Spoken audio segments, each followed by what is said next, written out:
Already এই narrative দাঁড় করানো হচ্ছে, বাচ্চাদের কিচ্ছু বলা যাবে না, কিচ্ছু বলা যাবে না। কে শিখাইছে আপনাকে এটা?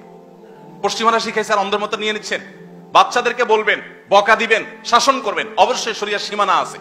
ইসলাম একজন মুসলিম হিসাবে আমাদের জন্য শরিয়ার সীমানা দিয়ে দিয়েছে। চাইলেই আমি তাকে প্রহার করব, টর্চার হওয়ার মতো কাজ করবো, সেই ইসলাম সে অধিকার আমাকে দেয় নাই। কিন্তু তাকে অবশ্যই আপনি শাসন করবেন। শাসন যদি না করেন তো সে বিপদগামী হবে। এখানে যারা সিনিয়র আছেন অনেকেই ছোটবেলা বহু মারধর খেয়েছে। আমার জীবনে আমি অনেক মারধর খেয়েছি। গ্রামের ছেলে, দুষ্টুমি যত প্রকার আছে সবগুলোই করতাম, আবার মার খেতাম, আবার দুষ্টামি করতাম। কিন্তু এই শাসনটা যদি না থাকতো তো আমার বিশ্বাস যে আমি আমার ট্র্যাকে আমি টিকতে পারতাম না। বাংলাদেশের প্রথম সারির একটা ব্যবসা প্রতিষ্ঠান, একবারে প্রথম সারির, এটার যে কর্ণধার ছিল উনি মারা গেছে। ওনার ছেলেরা কয়েক ভাই, ওনারা বেশ অনেক ভাই, দু একটা প্রোগ্রামে সবার সাথে মিট করার সুযোগ আমার হয়েছে। আর দু একজন আছেন যাদের সাথে খুব পার্সোনাল লেভেলে ভালো সম্পর্ক। তো আমাকে বলেন যে ভাই, আব্বা ফজর নামাজের সময় দৌড়ানি দিতেন নামাজ পড়ার জন্য, যেহেতু অনেক ভাই আমরা, একটা একটা করে সবগুলাকে প্রথমে একবার ডেকে যেতেন, এরপরে মায়ের শুরু করতেন। তো তাদের মধ্যে এক ভাই এখন বড় একটা ব্র্যান্ড তার আছে, নাম বললে আপনার সাথে সাথে চিনে যাবেন, নাম বলছি না। তো কোন একটা তাদের পারিবারিক অনুষ্ঠানে আমিও ছিলাম, তার ওই ভাইকে ডেকে এনে বড় ভাই বলতেছে আমার সামনে, দুষ্টামি করে বলছে, নাম ধরে বলছে, এই তোর মনে আছে আব্বা প্রতিদিন ফজর সময় দৌড়ানি দিতে আর তুই ওযু ছাড়া নামাজ পড়তি প্রত্যেকদিন? আমি বললাম রাখেন আপনি, এত মানুষজন আছে এখানে এবার বলছেন, সেই তো শৈশবের কথা। এখন সে তো বাংলাদেশের সবচেয়ে বড় শিল্পপতিদের একজন, এখন এভাবে বললে হয় নাকি? আমরা নিজেরা ছিলাম খুব কাছামুচু করছিল, বলে হ্যাঁ বহুত করেছি, আল্লাহ মাফ করে দেখ। এখন যারা মনে করেন পশ্চিমাদের দ্বারা প্রভাবিত হয়ে মনে করছেন যে না আমরা তাদের মতো হতে হবে সবকিছু, কেন তাদের মতো হতে হবে? আমাদের বাংলাদেশে মানুষের আমাদের নিজস্ব সংস্কৃতি আছে, এজ এ বাঙালি আমাদের নিজস্ব সংস্কৃতি আছে, মুসলিম হিসাবে আমাদের ভিন্ন আইডেন্টিটি আছে, সংস্কৃতি আছে। কেন আমার ওদের সংস্কৃতি ধার করতে হবে? আমি আবারও বলছি, ওদের অনেক কিছু আছে ভালো। আমাদের ডিসিপ্লিন কেতাবে আছে, বাস্তবে নাই। ওদের ডিসিপ্লিন বাস্তবে আছে, ডেফিনেটলি আপনি সেটা অনুসরণ করেন। কিন্তু আপনি তাদের এই বস্তা পচা সস্তা সংস্কৃতিগুলো কেন অনুসরণ করছেন? ছোট ছোট বাচ্চা, কিশোর, যারা শিশু কিশোর, এদেরকে শাসনের পারে পশ্চিমাদের দৃষ্টিভঙ্গি কোনো কিছু বলা যাবে না, যা খুশি তা করতে দিতে হবে, কোনো কিছু না। আপনারা জানেন পৃথিবীর উন্নত দেশগুলোতে 6, 7, 8 এর বাচ্চারা যদি পুলিশ কল করে আর বলে যে আজ বাসায় আব্বু আমাকে বকা দিয়েছে, মার না, মায়ের তো দূরের কথা, জাস্ট বকা দিয়েছে, পুলিশ কিন্তু বাপকে তুলে নিয়ে যাবে।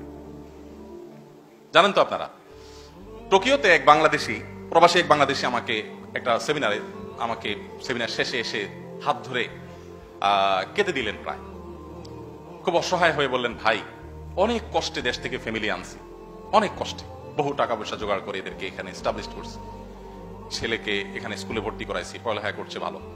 তো দেখলাম যে সে নষ্ট হয়ে যাচ্ছে, খুব বাজে জগতে সে চলে যাচ্ছে। তো তাকে বাধা দিলাম, 1 বার 2 বার 3 বার, শুনে না। তো জাস্ট একদিন একটা আঘাত করলাম তার হাত দিয়ে, তার পিঠে জাস্ট একটা ছোট আঘাত। আর দিন একটু বকা দিলাম।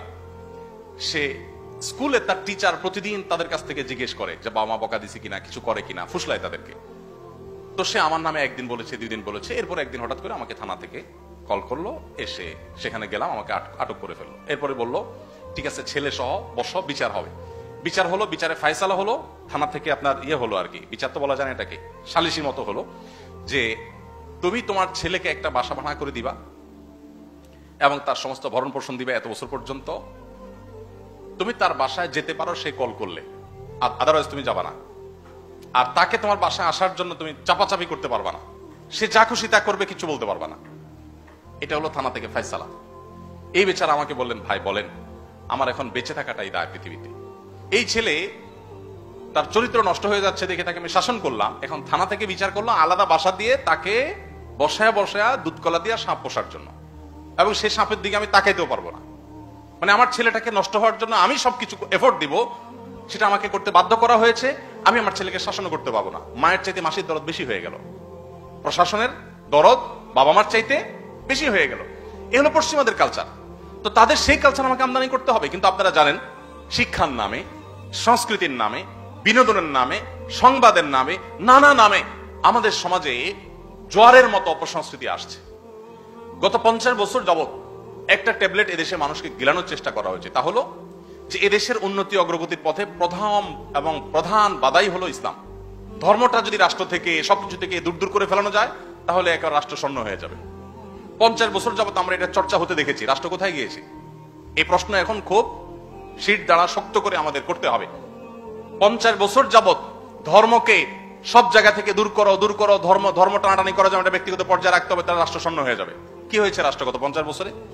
মালয়েশিয়ানদের দিকে তাকালে আমরা দেখি তারা ধর্মকে তাদের রাষ্ট্রের প্রতিটা বিষয়ের সাথে তারা এমন ভাবে ওতপ্রোত ভাবে জড়িয়ে রেখেছে যে তাদের প্রধানমন্ত্রী মালয়েশিয়ার কুয়ালালামপুরের পুত্রাজায়ার প্রধানমন্ত্রী কার্যালয়ের সামনে যে বিশাল সুন্দর মসজিদ, আমার যাওয়ার সুযোগ হয়েছে, সেখানে মিটিং চলাকালীন সময় মন্ত্রী পরিষদের সদস্যগণ সবাই সম্মিলিতভাবে এখানে এসে প্রধানমন্ত্রীর নেতৃত্বে ইমামতি নামাজ পড়েন। তাদের দেশের প্রেসিডেন্ট, প্রধানমন্ত্রী ইউরোপ আমেরিকাতে সফরে গেলে সেখানকার তাদের দেশে প্রবাসীদের ইমামতি করে জুমার নামাজ পড়ান। তাদের দেশের মন্ত্রীদের ছেলে মেয়েরা হাফেজ হয়, তারা গর্ব করে সেটা প্রকাশ করেন। সেই দেশে সমকামিতার অবস্থা কি দেখেন। আমাদের উন্নত হইতে হলে নাকি সমকামিতাকে সাপোর্ট করতে হবে আমাদের। সেই দেশে সমকামিতার সাপোর্ট তো দূরের কথা, সমকামিতার সিম্বল 6 রঙের যে রংধনু, এরকম কোন ঘড়িও যদি আপনার হাতে থাকে, কোনো কিছু যদি আপনার হাতে থাকে, তাদের প্রচলিত আইন অনুযায়ী আপনার জেল হবে। সাপোর্ট তো দূরের কথা। তাদের দেশে মাত্র 60+ 60 বা 65% মুসলমান, মাত্র 60 বা 65% মুসলমান হওয়ার পর তাদের সংবিধানে তাদের রাষ্ট্রধর্ম হিসেবে, অফিসিয়াল ধর্ম হিসেবে ইসলাম, পাশাপাশি অন্যান্য ধর্মের ধর্মীয় স্বাধীনতা দেওয়া আছে।